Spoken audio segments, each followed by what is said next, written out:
日做啲咩咧？今日咧繼續係太好味啊！做一個咧泰國人咧同我哋嘅菜心炒牛肉咧都差唔多大同小異嘅。佢哋日常咧好多時咧，我哋拌飯啊、拌麵佢哋都有嘅。生菜包啊，包住佢嚟食又有。咁啊，豬肉啦、豆角、香草。咁香草要用咩咧？卒之問咗泰國媽媽，佢話就係用羅勒葉嘅，唔係用九層塔。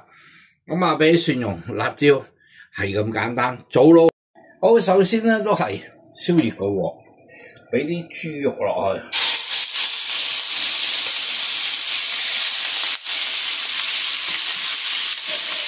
俾啲豬肉落去，兜一兜熟佢啊！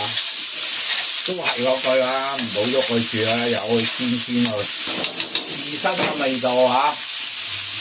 好，咁嗰啲肉啦唔使熱噶啦，就咁剁碎佢就得噶啦。我咧就習慣咧自己剁嘅，咁你哋啦冇咁多時間啦，你買攪碎嗰啲就都得嘅。咁啊，我咧就覺得啦，攪碎嗰啲咧我就驚驚地嘅，家人食咧我要食最好啊，所以我自己剁啊，俾啲蒜頭辣椒落去啊，係炒香個味出嚟先啦，亦都將啲豆角放埋落去，因為咧始終咧，我覺得啦，豆角呢類型咧係要熟啲嘅，因為入邊咧有種酵素啊，你唔熟咧就唔係好容易俾外人睇啦去吸收嘅。好，咁咧好容易啦，令到你肚瀉啊嗰啲咁嘅症狀會出現噶啦。繼續喺度炒下先嚇。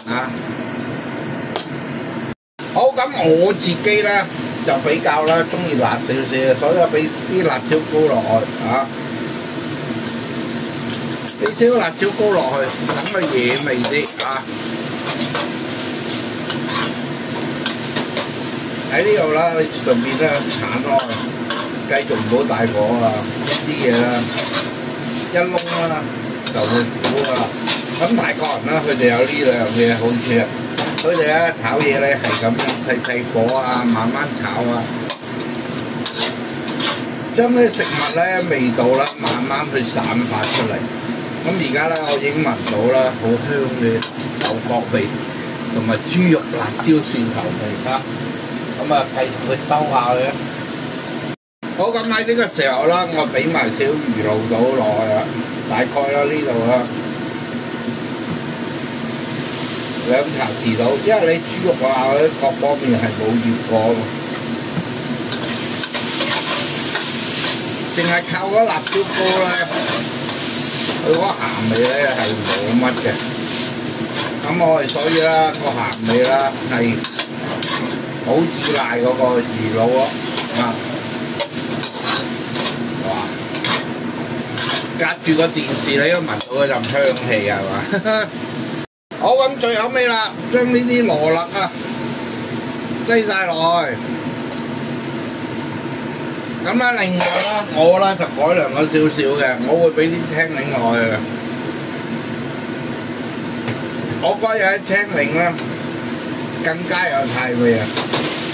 咁呢啲香草啦，全部都唔受火噶啦，落咗之後啦，盡快一暈咗啦，就要關火。利用咗熱力，誘發嗰個香草嗰個味道出嚟，哇！炸死人！沙瓦迪卡，及公卡，有冇泰國朋友啊？教主咁樣做啱唔啱啊？香草肉碎係咪咁嘅咧？有冇做錯咧？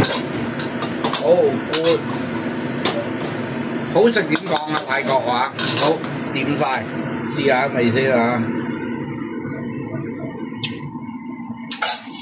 好好嘅掂。好，我咁真係啦，係咪叫阿來抹抹？一講我諗連泰國人咧都覺得阿來抹抹嘅香草肉碎啦，咁啊搞掂啦！哇，好好味啊！出去開飯。